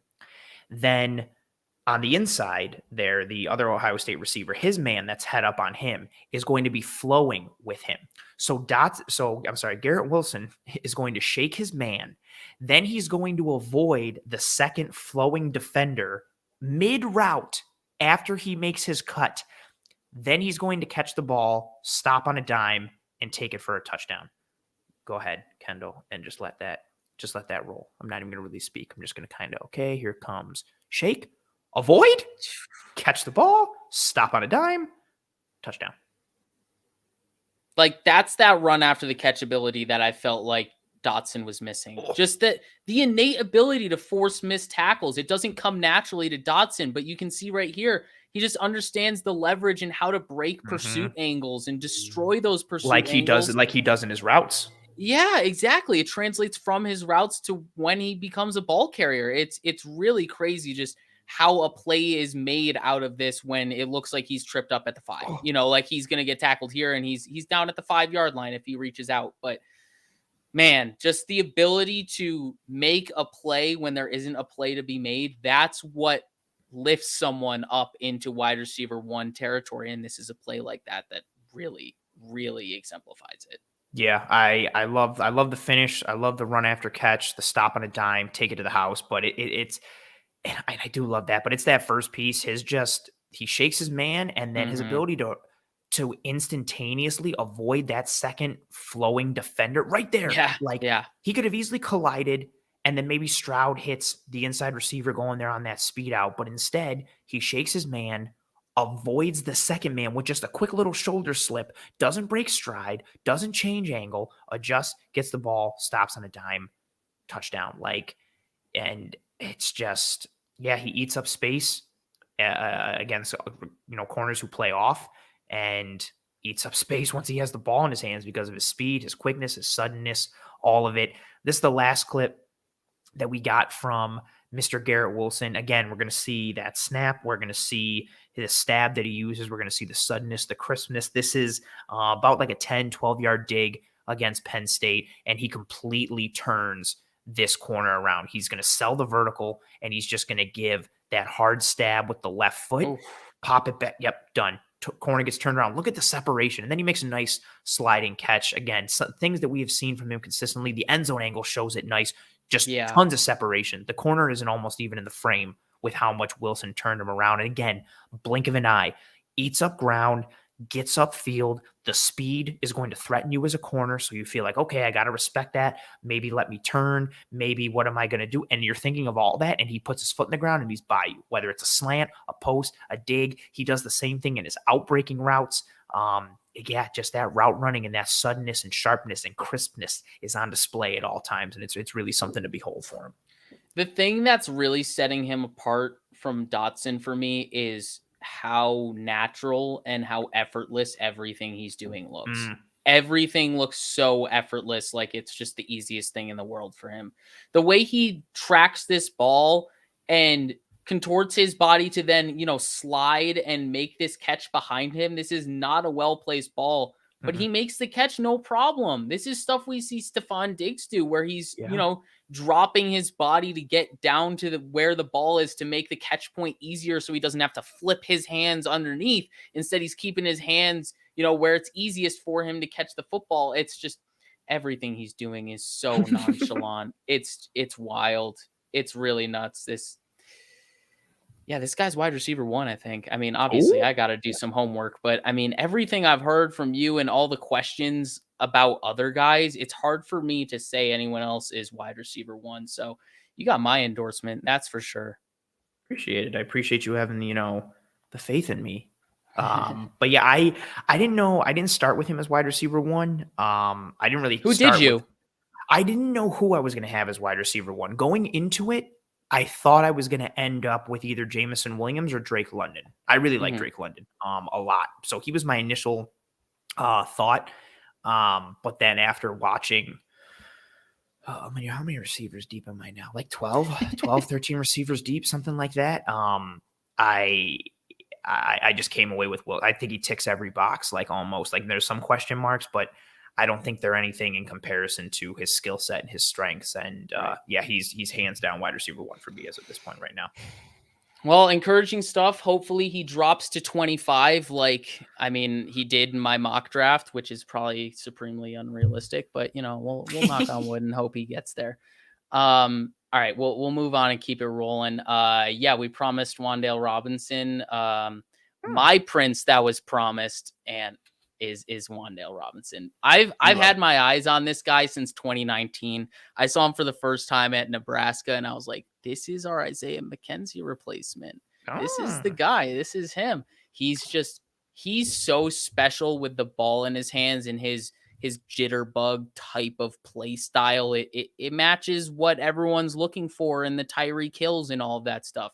I'm not going to sit here and comp Wan'Dale Robinson to Tyreek Hill, but there are shades. There are shades of what he does that are similar, and you cannot deny that when you watch the tape, and we'll get to it. But strengths with this guy. Obvious. I didn't change the weight. That sucks. I'll look up the weight real quick. But I'm pretty sure he's like 180. I got it for you.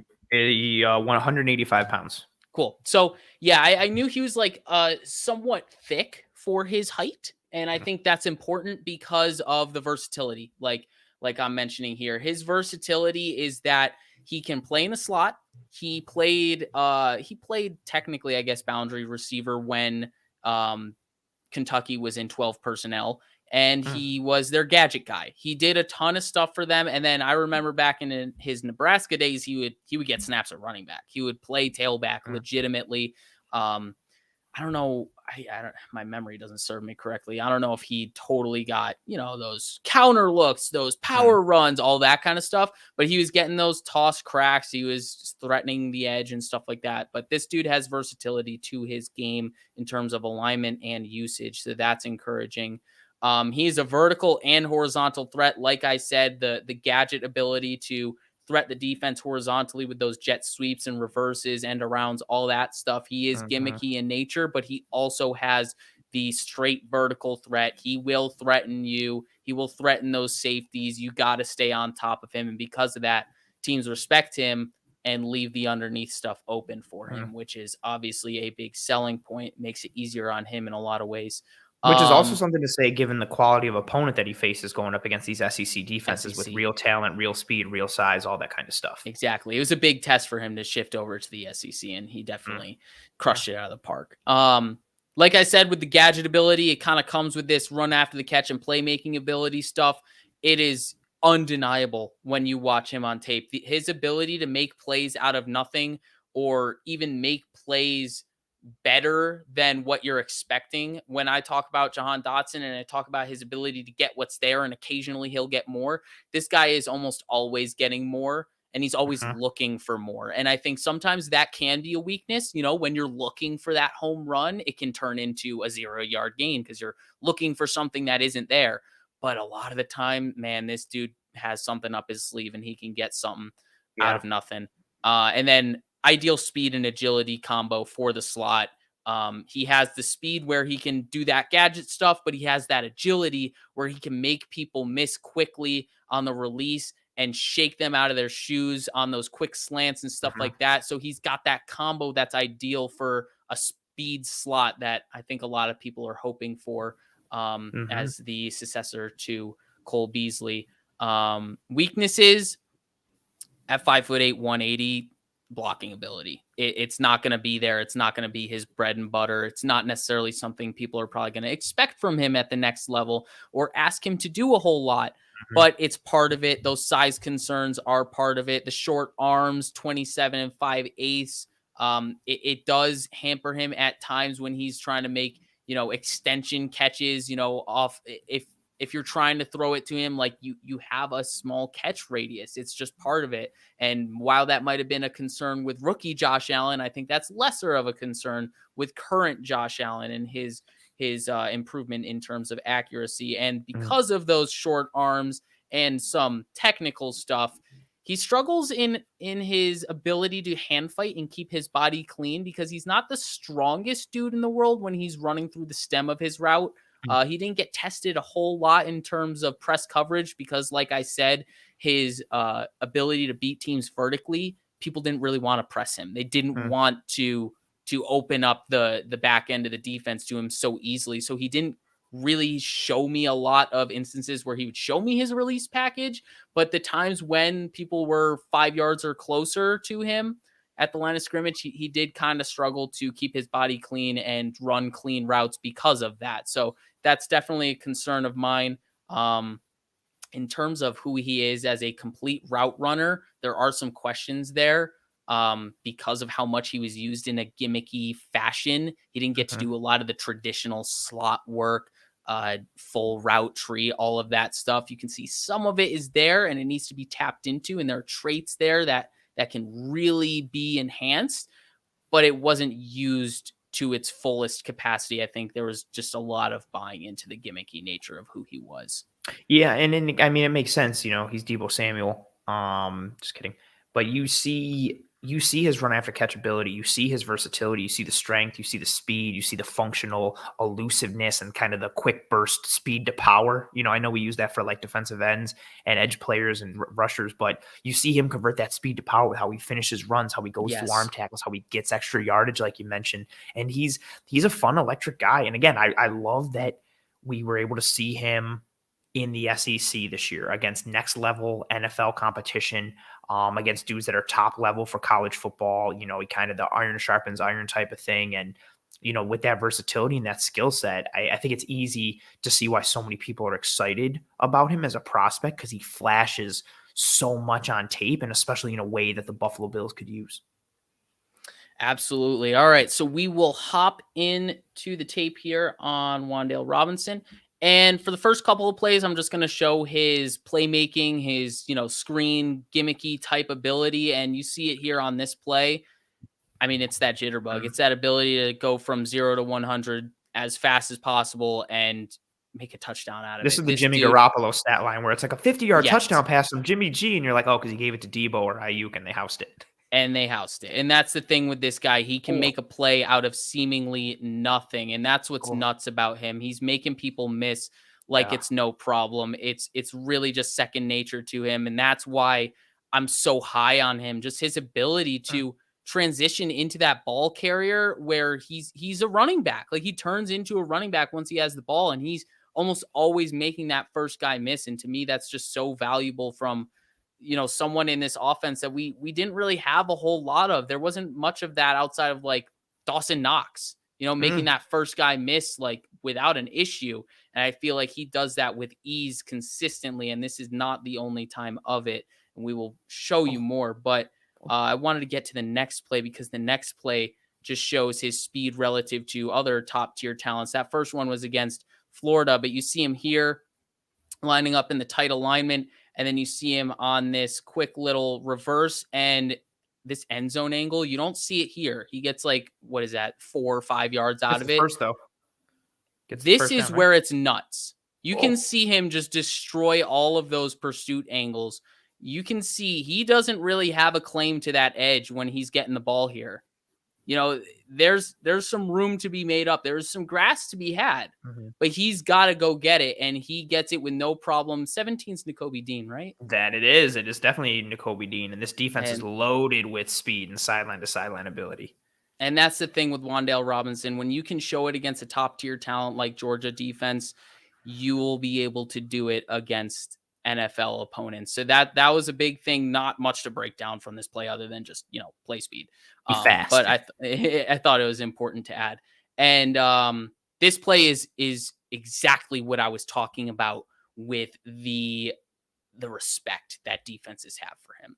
When you have that ability to take the top off defenses, you don't get a lot of people pressing you at the line of scrimmage. And while that might be a weakness for him, that release package and the ability to beat press coverages, people don't want to do it. And this is why, because you want to make sure that you're not getting the top taken off your defense. The problem with that is you're giving him too much coverage, or you're giving him too much green grass in front of him. But the nice part about this too is there's some nuance to this. The ability to sink his hips quickly and get into that hitch route with just so much smoothness. Like, there's no herky-jerky motions to it. It's very smooth the way he breaks down, sinks his hips, throttles down, and catches that football. Not much after the catch on this one, but really it's about the nuance to the route running, because I didn't see a ton of it on tape. There weren't a lot of opportunities for me to see it, but the ability to stress the defense in a way that you can see here. I didn't even realize I had the slowed down version of it. Right off. But yeah, exactly. He's threatened by it. He turns his back to it. He's got to respect that speed. And because of that, easy completion.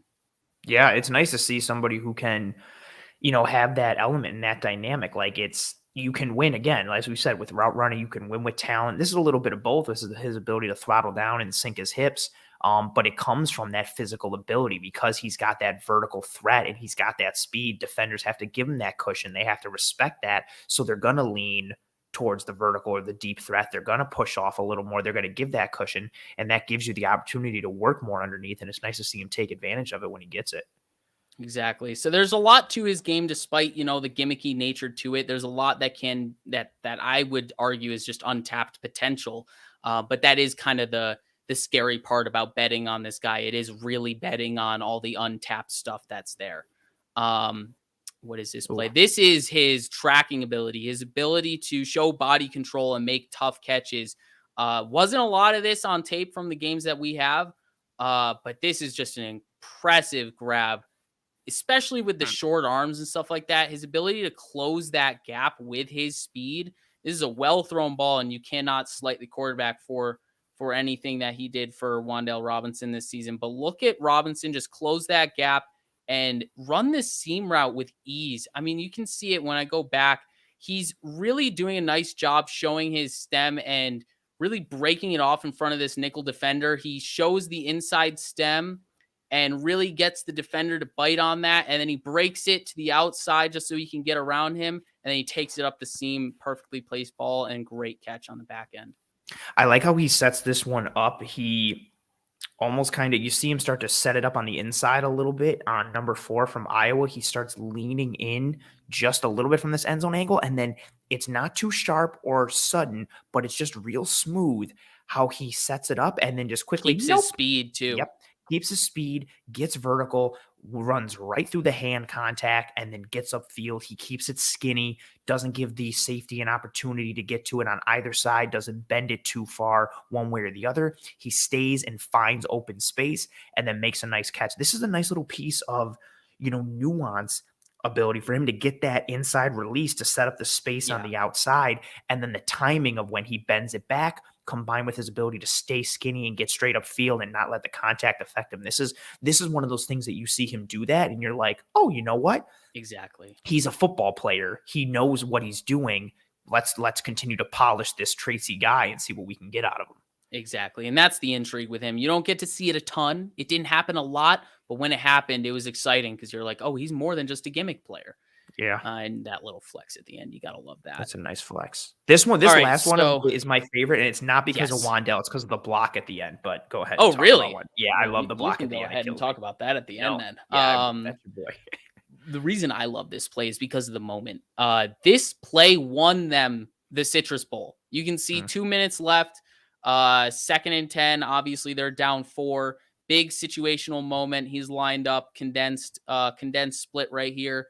And not much to this other than Wan'Dale Robinson just makes plays. Man, Wan'Dale Robinson just makes plays, no problem. But what I like about this is you kind of see that patience in his route running. And that's what I love about this play most is his ability to be patient on the stem of this route while his wide receiver runs this post here to occupy this safety and this safety. He gets real patient with his route before he breaks it out to make sure both these deep third defenders are squared up on this post route. And once they are, he breaks it to the outside. His quarterback hits him in stride. And then on top of that, makes a man miss, no problem, because that's what he does. Makes 2 men miss, gets it down to the 1 yard line, and then 2 plays later, they win the game. But yes, that block at the end definitely helped. Yeah, I saw the play from Robinson. I kept watching him, and then I kept noticing, like, out of the corner of my eye, I'm like, why is that Iowa defender on the ground? And then I saw the Kentucky dude track back and just light him up and help out. But no, it's, you're going to give someone some free access, some open field, kind of like what New England did time and time again against Isaiah McKenzie. And it's like, okay, can you make them pay when you get the ball? And he just makes a really nice athletic play right when he makes the catch and then makes another move.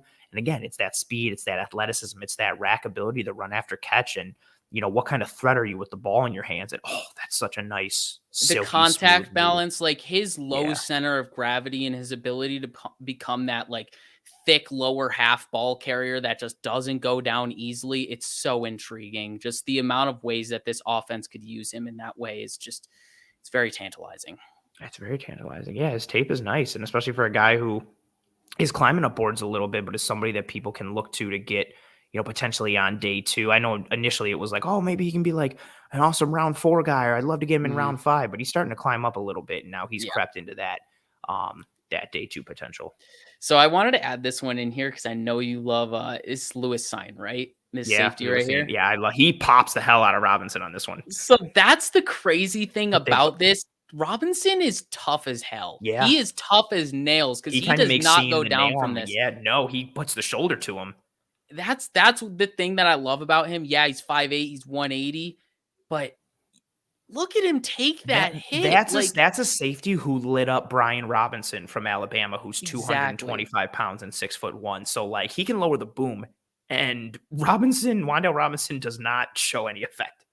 That's the thing that I really like about this guy. Yes, he's small. A lot of people are like, oh my God, he's 3 inches shorter than Kentucky had him on the program. And it's like, yeah, but Was anyone expecting him to be that large? Is this really a knock against the poor guy? I mean, he plays so much bigger than his size in terms of when he has the football in his hands. Like I said, it does cause some concerns going and high pointing the ball and stuff like that. But man, when he has the ball, he's tough to tackle. He doesn't play like he's 5'8", 180 when he has the ball in his hands. And this next play will show you the same thing. It's very similar. You know, he gets the ball in his hands. He's tough to tackle because of that jitterbug fashion that he plays with. You know, he's tough to get his hands on, but also he refuses to go down. The man refuses to go down at first contact. You can see him fight through that contact and churn out yards. And that's the thing I love about him. He's just got a toughness to his game, a willingness to go run up the middle and take hits when he has the ball in his hands and go get extra yards. I love everything about his game. The biggest problem with him is the projection. You know, what is he going to be at the next level? Because there are a lot of question marks in terms of his route running nuance and his ability to run a full route tree and all that stuff, because he hasn't shown a whole lot of it on tape. So those are the questions with him. But man, this dude is a ball of clay that can be used in a multitude of ways at the next level. Yeah, you see that skill set and how he was used at Kentucky, and it's very intriguing for NFL teams, especially as teams start to look towards these guys where they want to see some traits, they want to see some ability. And then if you've got a team that has faith in themselves, be like, you know what, we can add polish, we can add refinement, we can add nuance and technicality. Let's get somebody with the God-given ability and see what we can do. Last one is real quick. It's just that ability where I'm showing he can run routes. Like, it's there. It's possible. You can see it on tape at times. This little whip route here, it's there. It just needs to be untapped. So that's my final thoughts on Wan'Dale Robinson. It is that ball of clay. It is that ability to work with what you got, that athletic specimen, and see if you can make him even more than what he is. So I'm really excited about what the potential that there is with Wan'Dale Robinson. It's just going to be what team takes a chance on him and how they're going to deploy him. And I think that's how you start to get to some of these guys in day two, especially the day three guys. But there's a lot of these guys who tick boxes or have ability, and it's like, okay, how can they be used? How can they fit in to a team? What is their skill set? Again, their skill sets, their traits. How do you use them? What do you do with them? How do you mold them? And I think for Robinson, that's a key point. That was a key point too in my next guy, Mr. Skyy Moore from Western Michigan, aka the RPO offense that we have alluded to already. What I really like about Skyy is he doesn't, again, I mentioned it earlier, you don't really get to see a lot from a nuance perspective with him because of the offense that he was in, but you see, in his strengths, he's so smooth in his routes, and he's also capable of, operating with multiple gears. He can slow play things. He can, he's one of those guys who can run at 25%, 50%, 75, and 100. He can switch pace and gears depending on what you need him to do with his route or his releases. He's got speed and verticality. You can see him burn guys deep without really doing much. You can see him give a little quick stutter and go. He's got speed that translates on tape over and over, and he also tested well at the combine. His release package at the line of scrimmage is also pretty nice, especially for someone playing in an offense that wasn't too technical. You see him give that little stutter. You see him give the shake, the little pitter patter of the feet and the arms, and he can release to the left or the right. He's got some stab. He's got some, pop in his cuts and his releases, not to like a Garrett Wilson level type, but you can see that he still operates with a bit of that. His run after catch ability is also strong. Very rarely, actually, I don't even want to overstep, but I don't think I ever saw him get tackled by the first guy whenever he had the ball in his hands on a sweep or any type of gadgetry play. And that's part of the versatility in his game. Jet sweeps, screens, both bubble screens, tunnel screens, any type of anything. He's very much in that mold of a slot guy with some outside versatility who can do some of these things that a Garrett Wilson does or an Isaiah McKenzie does in types of that gadgetry, but who you can get maybe on day two, given some of his weaknesses, which, like I mentioned, are that limited route tree. Just not because I don't think he can't do it. I just genuinely don't know because I haven't seen a lot from him. Majority of everything, like we said, hitches, speed out, slants, some posts, some nines, and it's not a ton of them, right? Can he improve his spatial recognition? So that ability, like Ned asked earlier, how do you get open versus zone? Want to see that consistently. Can he, get to the second window? Can he read the coverage in front of him and decide whether to continue or to settle or how to clear this defender or pull up short? And then just within that, the ability to leverage coverage, at the next level is so key. Understanding what's going on in front of you, being able to connect the mental to the physical, see, read, and react. Again, not because he can't do it, but he wasn't really asked to a ton at Western Michigan. So that's something that, I don't want, I mentioned earlier on Twitter today, it's a phrase I love, absence of evidence is not evidence of absence. Doesn't mean he can't do it, but we haven't seen it to be able to talk about it. So right now I'm going to, classify it as a weakness because I don't know if he can do it. And it's such a big piece of the next game. Yeah, that's definitely the big thing with Skyy Moore. It's how limiting the Western Michigan offense was for him. But what he did in those moments that he could run a full route tree was nuts. He's a 2 years into playing the wide receiver position, and it looks like he's been playing it all through high school. So really just crazy mature beyond his years at the position. And he didn't even get a whole lot of wear and tear on those tires in terms of what he can really do at that position. So he's another guy where you're betting on those little glimpses of what you saw on tape, but there's a lot of good things that you can see on tape as we will get started with here. Yeah, and that's what it's like. Like you see the strengths and know what he can play to, and then you also think like, okay, some of the weaknesses, like his game translates just based off the strengths, let alone when you coach him up and you get him in the system. And this first one's nice. This one's all about the vertical speed. He gives a little shake at the line, and then he's just completely untouched by this corner. Turns him almost completely around. Whoop, gone. The corner is left grasping at air. He gets him to Skyy gets him to stop his feet, and then quickly jabs. Bang, bang. He's upfield and he's gone. And he doesn't get the ball, but you see the separation. And if Ellaby just stayed on it just a little bit, you would have seen it happen. He gets there and he's just wide open deep. You just put it up there, especially for Josh Allen, a guy like that. He sees that. He sees the one-on-one ability. Shimmy, shimmy, bang, gone upfield. It would have been nice if he could have gotten the ball on this one. This happens a lot with Skyy in this offense, but they go to the slot read, but nonetheless, you see the vertical speed, the presence, the separation that's created because of the move at the line of scrimmage, and then his ability to get vertical with that long speed. Yeah, definitely that release package is a big thing that I saw from him a lot of the time at Western Michigan. Really full release package. This one's nice too. Again, a nice release. And this is where you see the real speed come into it again. Like again, he's got the game speed where if you're a corner and you stop your feet for an instant, type of, quicker than a hiccup type of guy, he's gone. So he gains ground on this slot corner here. He hits him with that little stutter again. Then he releases to the outside. And what's nice from this sideline angle, you'll see one gets the corner to stop his feet. Then he bursts through to the outside. What's also nice is because the corner gets caught flat-footed, he just reaches out and grabs Skyy. And Skye's like, no, forget that. Pushes right through, rips right through, and then makes a nice contested catch in the end zone that you can see from the end zone angle. And he adds a little bit of an Allen Iverson step up or step over move like AI did to Tyronn Lue in the finals all those years ago for Sixers versus Lakers. Ooh, nice little disrespect at the end. Nice little route. Nice touchdown here early to start this game. Contested catch, comes down with it, rolls over, a little swagger. Move on to the next clip. The next one's a big one. 64-yard touchdown in the fourth quarter that really seals this game. Again, we see that little shake to set up. We see the stutter a little bit. What's nice about this one, there's some nuance to this one. So you'll see the vertical piece, you see the big touchdown, but the way he shakes this corner as he gets to, so he shakes, makes it look like he's going vertical. Look at him sink the hips briefly. Yeah. He sinks, he gears down just a little bit. That's a strong part of his game too, right? He's athletic. He's got good hips. He's able to sink enough.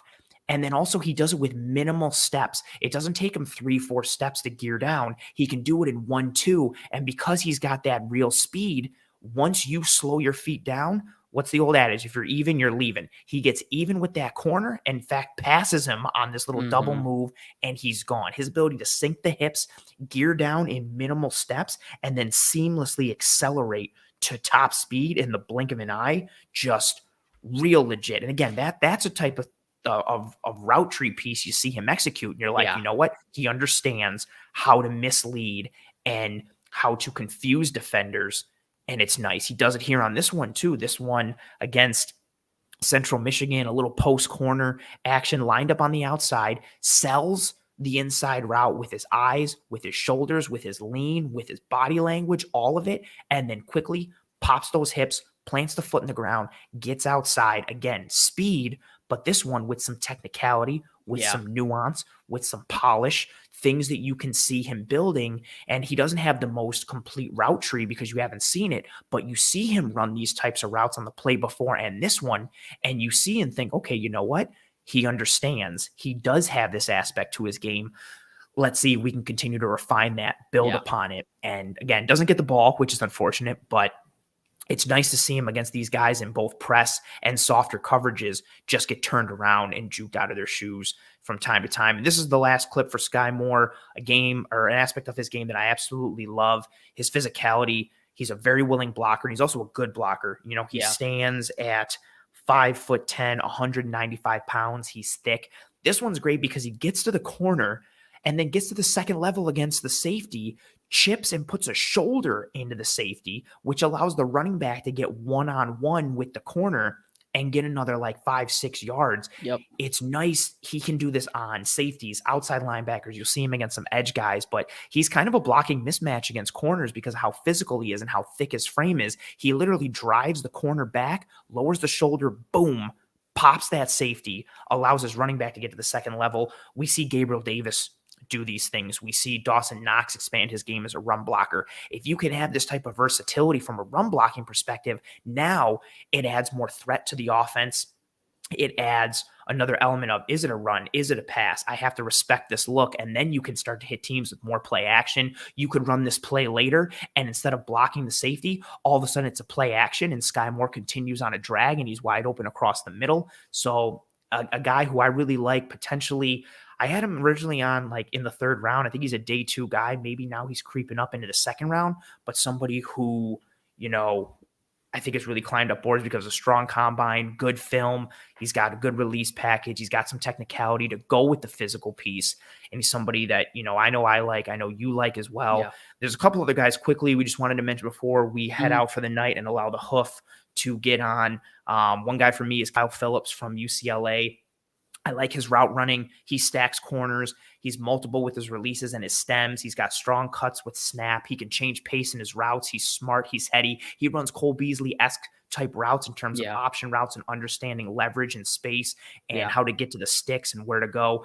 I question some of the physical with him, like his official 40 time and ended up being a 4.6, which matches what I see on tape. He's got a bit of a shuffle step when it comes to his like feet. He can get vertical depending on, you know, how well he sets it up with the route, but I question that deep speed and if he's really just going to have to succeed in the short to intermediate.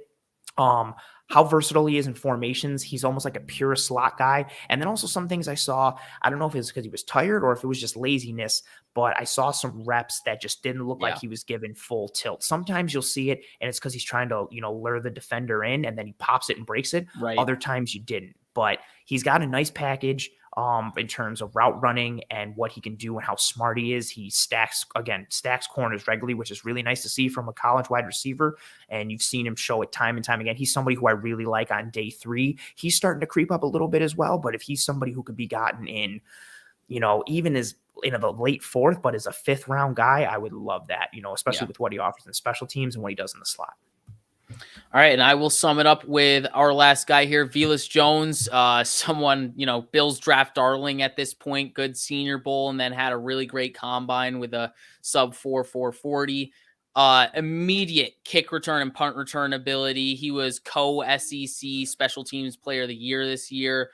He has that playmaking, run after catch, and gadget ability. That's kind of that added bonus on top of you getting him as that special teams addition right away. With that rack and playmaking ability, he has the play speed. He ran that 4.3440. But on top of that, similar to Wan'Dale Robinson, he has that toughness as a ball carrier, and he shows it sometimes as a blocker too in a heavy RPO offense that Tennessee runs. So you can see him as a blocker and a ball carrier really exhibit good toughness, which is especially something you want to see from someone who's going to be contributing on special teams. And then weaknesses, very similar to the Skyy Moore stuff, you know, just a limited route tree in a really RPO heavy based offense that's operating out of very similar sets all the time.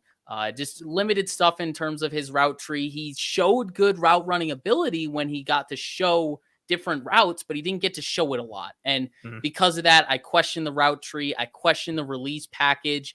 And the last thing, probably my biggest concern on him, I didn't really see him showing toughness as he entered the middle of the field on those contested catches where you're just going into those zones in the middle of the field. You got to be tough there and make those tough catches. And that's something I didn't see him so sure-handedly enough doing. So that's a concern of mine, but that's a reason he's dropping into day 3. And he's probably going to be a good value for day 3.